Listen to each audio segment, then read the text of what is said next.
I'm the type of person who doesn't ask why. I always ask, why not?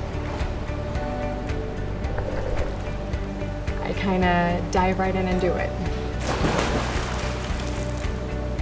I like to be active and stay fit, so I look and feel my best. My lips are naturally thin, but I have always wanted them to be fuller.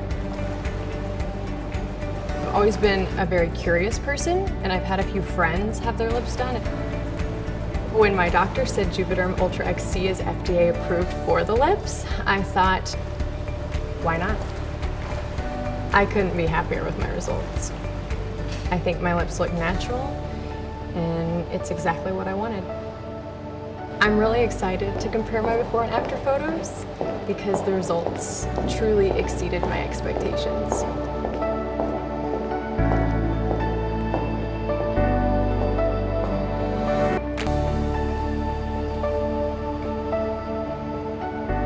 Look at the difference.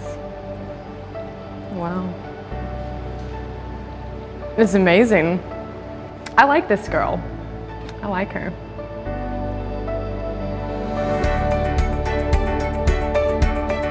What a difference plumper lips make.